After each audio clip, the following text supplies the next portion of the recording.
예, 오늘의 증시 브리핑 시작하겠습니다. 증시 키워드 정리해보면 코스닥은 기록이 나왔죠. 10주 연속 상승. 이게 역대 한 번밖에 없었는데 이번에 이제 두 번째 달성이 됐고요. 반면에 이제 코스피는 매도 나오는 시점이죠. 기관 매도. 그다음에 또 장중에 또 지정학적 리스크가 살짝 이제 불거지면서 지수가 좀 밀렸고 그 밀린 거를 뭐 약간밖에 회복을 못한 상태로 또 진행이 됐습니다.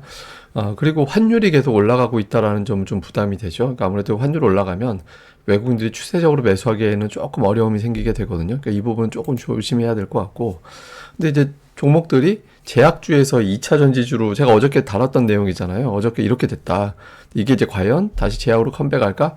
이걸 볼 수 있는 지표는 어제도 설명드렸지만 오늘 다시 한번 이 내용 설명을 드리겠습니다. 우선 코스닥은 10주 연속 올랐습니다. 그러니까 11월 이후에 주간으로는 빠진 적이 한 번도 없는 거예요. 예, 그러니까 그리고 마지막으로 10주 연속 올라갔던 것도 한 번밖에 없었거든요. 그 11주 연속은 아직 없었습니다. 그러니까 다음 주에 예탁금이 들어온다라면 기록을 세울 가능성도 있죠. 코스닥은 주도주 바꿔가면서 계속 강세를 보이는 그런 흐름이 뭐 나타나고 있고, 반면에 이제 코스피는 9주 연속 올랐다가 이제 처음으로 하락했는데, 다만 이제 오늘 21선에서는 살짝 지켜냈잖아요. 그러니까 21선은 일종의 최근의 한 달 추세선, 그러니까 최근에 한 달 동안 시장을 끌어왔던 스토리는 금리 인하 기대감, 실적 개선 기대감 뭐 이런 거였거든요. 그러니까 이게 깨진 것 같지는 않은데라고 생각하고 이 근처에서 일단 한번 받아낸 것 같거든요. 그래서 이 위치에서 이제 지켜낸다라면 다행인데 그렇지 않다라면 그 다음으로 이제 넘어가겠죠. 한 달 동안 기대했던 건 좀 오바였고 그 다음 단계로 가자라고 해서 이제 2,500포인트 초반까지 밀릴 가능성이 있죠. 그래서 이 근처에서 기관들의 매도를 능가하는 매수세가 다음 주에 그것도 삼성전자 실적 발표 전후에서 그런 변화가 나오는지 되게 고비가 되는 큰 고비점에 왔다 이렇게 봐야 될 것 같습니다.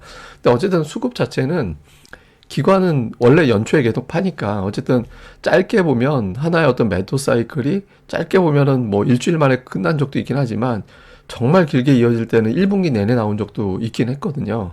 예, 그러니까 그게 뭐 연말 프로그램 매도에다가 추세 매도까지 더해지면서 그렇게 나온 건데 지금은 추세 매도까지 더해질 것 같진 않고 연말에 들어왔던 물량만 소진하면 되는 거거든요. 그래서 제가 보기에는 짧으면 어쨌든 다음 주에 만기 정말 안 좋은 쪽으로 몰아가면 FMC 때까지 이게 이제 단계별로 보면은 두 단계가 이제 하나의 어떤 고비가 되지 않을까. 기관들 매도 같은 경우는 그러니까 5조 원 매수한 거 중에 일부가 풀리는 거니까 지금 한 계산해 보면은 한 40포인트 정도 풀린 것 같거든요. 근데 아직도 이제 남은 물량이 있어서 그걸 다 풀지 아니면은 이 정도로 이제 마무리할지는 이제 다음 주 시장 상황이 결정하겠죠. 그래서 일단 짧으면 다음 주 만기, 길면은 이제 FMC 때까지 이렇게 이어질 수 있다. 이 정도로 우리가 보면 될 것 같고, 반면에 이제 코스닥은 기관들의 매도보다는 이제 대형주들의 어떤 쇼, 뭐 한때 이제 셀트리온 제약, 뭐 셀트리온 헬스케어 이런 쪽에서 끌어갔었는데 또 LNF나 엔캠이 강하기도 했었고, 근데 오늘은 다시 대장이 돌아왔죠. 에코프로, 에코프로비엠 두 종목이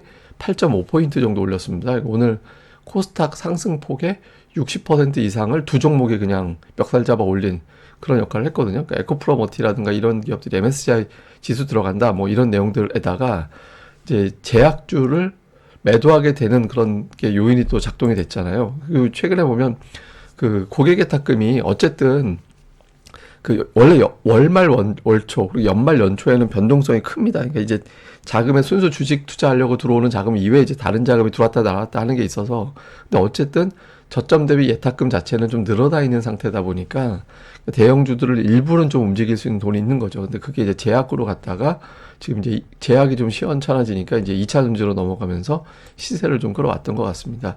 뭐 주요 종목들 보면 한 발 물러난 금리 인하 기대, 8만전자 꿈도 꺾이나. 근데 저는 이거 제목 잘못된 것 같아요. 그러니까 8만전자 꿈도 꺾이나가 아니라 꿈이 지연되나 이렇게 표기하는 게 맞다라고 보거든요.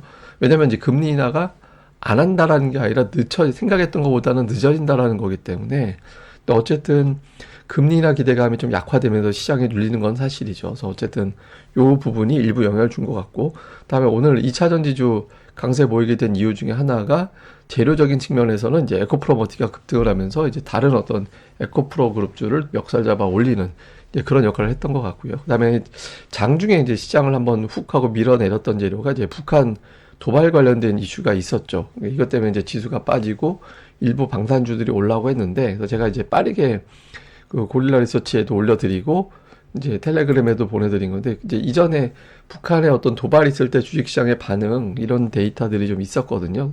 사실 제 예전 PC에 이게 잔뜩 제가 해놓은 게 있는데, PC가 포맷돼 버려갖고 제가 저장해놨던 자료들이 다 날아가서 증권사 자료밖에 제가 찾지를 못했는데, 어쨌든 북한 도발을 한다라고 해서 당일은 몰라도 그 이후에 시장이 추세를 바꾼 적은 없어요.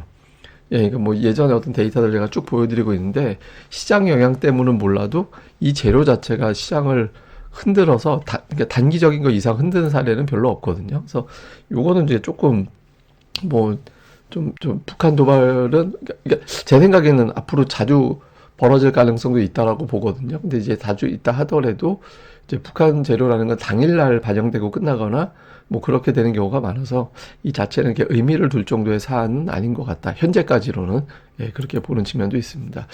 근데 이제 제가 아까 제약에서 2차 전지로 넘어간 거 말씀드렸잖아요. 어저께 마감 방송에서도 제가 설명을 드렸던 건데 10년물 국채 금리가 피크를 쳤던 지점 이게 이제 10월 말 11월 근데 지금 제약 업종이 저점을 쳤던 자리가 10월 말 11월 요때였거든요. 그러니까 이게 그 금리가 빠지기 시작하면서 이제 그럼 안 올라간 종목이 뭐가 있지 하는 과정에서 제약주 쪽으로 붙었고 그게 올라간 측면이 있습니다. 근데 최근에 이제 금리가 올라오는 모습이 나오다 보니까 제약주들이 올라가는 동력이 좀 주춤해지고 여기서 자금이 그냥 바로 후퇴만 하는 게 아니라 다른 쪽으로 넘어간 거죠. 그게 이제 2차 전지로 간 거고 제가 보기에는 2차 전지 제약 반도체 이 안에서 빙빙빙 돌 가능성이 있다라고 보거든요. 그래서 어쨌든 이런 구도가 만들어진 게 이제 좀 뭐 시장의 어떤 2차 전지 올라가는 이유 중에 하나였다. 이렇게 보면 되겠습니다. 그러니까 수급에서는 외국인들 때문에 빠지는 건 아니에요. 그러니까 외국인들은 지금 이번 달 들어서 순매수고 기관들이 워낙 계속 팔고 있어서 이것 때문에 시장이 빠지는 거거든요. 그러니까 배당 관련된 매도가 나오는 게 지금의 시장 조정의 근본적인 원인이다. 이렇게 봐야겠죠. 근데 다만 이제 외국인들이 그동안에 전차, 그러니까 삼성전자, 현대차, 기아, 카카오, 네이버 이런 것들을 매수했었는데 오늘 다 왼쪽으로 옮겼습니다. 예, 매도 쪽으로 바뀌었고 매매 자체가 뭐 규모가 크진 않았지만 정확하게 얘기하면 사실 팔았다 보다는 안 샀다가 가까운데 어쨌든 외국인들이 한 발짝 물러서면서 대형주들이 좀 힘있게 밀어붙이지 못하는 이제 그런 상황 만들어졌고 포스코홀딩스가 작년에 외국인들 제일 많이 팔았던 종목인데 지금 이제 매수로 가 있거든요. 그래서 일단 다 판 종목 중에서 일부가 이제 좀 매수로 붙는 정도의 흐름. 예, 이렇게 보면 될 것 같습니다. 다음에 이제 기관 투자자들 같은 경우는 워낙에 이제 그 매도를 많이 했던 날이라서 두산로보 매도가 좀 유난했고 그 외 시가총액 상위 종목 대부분 다 매도 쪽에 포진할 수밖에 없는 그런 수급 구도였고요. 코스닥에서는 확실히 외국인들이 1,400억 정도 매수했는데 에코프로비엠, 에코프로 두 종목이 1,100억이었거든요. 그러니까 2차 전지 집중적으로 매수했고 그 다음에 이제 반도체는 엇갈렸는데 매도는 뭐 일반적인 반도체 소부장, 근데 매수 쪽은 이제 그 온디바이스로 움직였던 종목군들이 있거든요. 그러니까 이쪽의 종목들로 해서 반도체 내에서도 좀 차별적으로 매매하는 그런 모습을 보였고, 그다음에 기관은 역시 LNF 열심히 매수했습니다만 오늘 에코프로비엠이 전체 매수가 1,750억인데 1,500억을 매수했죠. 예, 그래서 이제 이쪽에 좀 집중해서 사실 양시장 외국기관이 매수했다고 하지만 에코프로 매수한 게 대부분이었어요. 그래서 이걸 빼고 나면 그냥 의미 있는 규모의 매수는 좀 애매했다. 그냥 2차전지 대형주 샀다. 나머지는 그냥 부분적으로 좀 사고 팔고만 진행됐다. 이렇게 보면 될 것 같습니다. 뭐 내용을 좀 요약해 보면 애플은 13일 중에 10일 빠졌습니다. 이게 이제 천덕꾸러기 돼버렸는데 이게 빠지면 잘못하면 전염이 될 수도 있어요. 그러니까 이게 마이크로소프트라고 멀쩡할까? 뭐 이렇게 이제 투자들이 생각을 하게 될 수 있거든요. 그래서 이제 다만 이제 조금 다르죠. 그러니까 애플은 스마트폰 쪽에 집중이 돼 있는 거고 다른 업종은 조금 그거랑 차별화가 돼 있는 거긴 한데 어쨌든 시장 자체 분위기를 영향을 줄 수 있는 종목이라서 애플이 계속 흘러내리는 걸 멈추거나 아니면 다른 대형주가 얘하고 나는 상관없어. 그러면 이제 하나 정도가 좀 힘있게 밀어 올리는 그런 시도라도 나오면 좋죠. 그래서 뭐 애플이 여기서 이제 저점을 치거나 다른 종목이 올라오거나 그 다음에 이제 또 하나는 미국에서 이제 ADP 민간 고용 데이터가 나왔는데 사실 ADP 고용 지표에 대해서는 시장에서 신뢰를 조금 덜 합니다. 예, 근데 이제 오늘 나오는 데이터 같은 경우는 중요하죠. 이거는. 그래서 지금 예상치가 비농업 일자리 17만, 실업률 3.8%, 임금 상승률 전월 대비 0.3%. 근데 이 중에서 제가 보기엔 중요한 건 고용 숫자도 중요하지만 임금 상승률이 중요하거든요. 그래서 저게 0.3 아래쪽으로 나오면 어느 정도 상쇄가 될 거고, 저게 0.5 이렇게 나오면은 3월에 금리 인하 진짜 못한다 이런 분위기가 될 수 있거든요. 그래서 요 수치.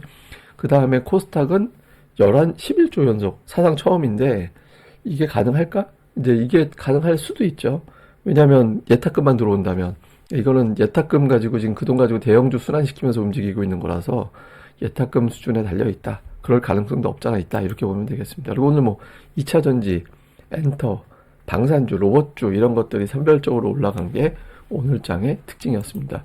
자, 이거는 뭐냐면 시장에서 이제 금리가 올라갈 것 같다라는 쪽에 베팅이 최근에 좀 늘고 있거든요. 그래서 고용지표 나오는 순간 금리가 4%확 넘어갈 거야. 이렇게 베팅하는 투자자들이 최근에 늘고 있다라는 거예요. 그래서 근데 여기서 금리가 올라버리면 매수하던 외국인들이 급소심해질 가능성도 있거든요. 그래서 오늘 고용지표가 어떻게 나오고 지금 4.15%에 좀 베팅이 들어가 있다라고 하는데, 저 아래쪽으로 해서 이게 이제 오늘 저녁 이 피크를 쳤다라는 인식이 만들어지는 게 단기적으로는 우리 증시에는, 안 그래 지금 수급이 불안정한 상태라서 이게 되게 중요하고요.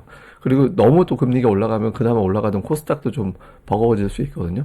그러니까 이게 되게 중요하고. 근데 미증시가 워낙 특이하게 출발을 했어요. 그러니까 연초 새 이틀 동안 연속해서 0.5% 이상 하락한 사례가 5번밖에 없었는데 이번 포함해서 5번이거든요. 그러니까 되게 잘 안 나오는 현상입니다. 근데 대체로 보면 뭐 이틀 하락했다라고 해서 증시가 크게 연간 하락했다 이렇게 단정 지을 수 있는 움직임도 아닙니다. 그러니까 보시다시피 뭐 상관없이 그냥 쭉 올라간 사례도 있고 빠진 사례도 있고 이렇게 돼서 뭐 연초 이틀 빠졌다고 연간 흐름을 바꾼다 이렇게 이제 볼 정도는 아닌데, 어쨌든 올해는 작년에 워낙 많이 올라서 좀 유난하게 출발한 시기가 됐다. 뭐 이렇게 이제 보면은 될 것 같습니다. 예, 또 자세한 건 여기 고릴라 리서치 보시면 제가 조금 전에 올려드린 북한 도발 일지라든가 이런 것들도 여기 다 올려져 있으니까 여기 게시판 많이 봐주시고요. 그리고 이번 달에 가입 이벤트 진행합니다. 보시면 그 일주일에 기업 분석 보고서 2개, 교육용 동영상 2개, 다음에 저기 멤버십 브리핑 3개 이상, 그리고 이제 그 기타 등등의 어떤 자료들 보실 수 있거든요. 그러니까 그리고 한 달에 39,000원, 그러니까 하루에 1,300원 꼴로 할 수 있는 이벤트니까 많이 또 관심도 부탁드리도록 하겠습니다. 네, 그럼 또 오늘 하루 또 잘 보내시고요. 주말 또 잘 보내시고요. 저는 또 다음에 뵙도록 하겠습니다. 그리고 무엇보다 제가 요즘 절실하게 느끼는 게 건강이거든요. 그래서 건강들 꼭 좀 관리 좀 잘 좀 하셨으면 좋겠습니다. 예, 감사합니다. 그럼 다음에 뵙겠습니다.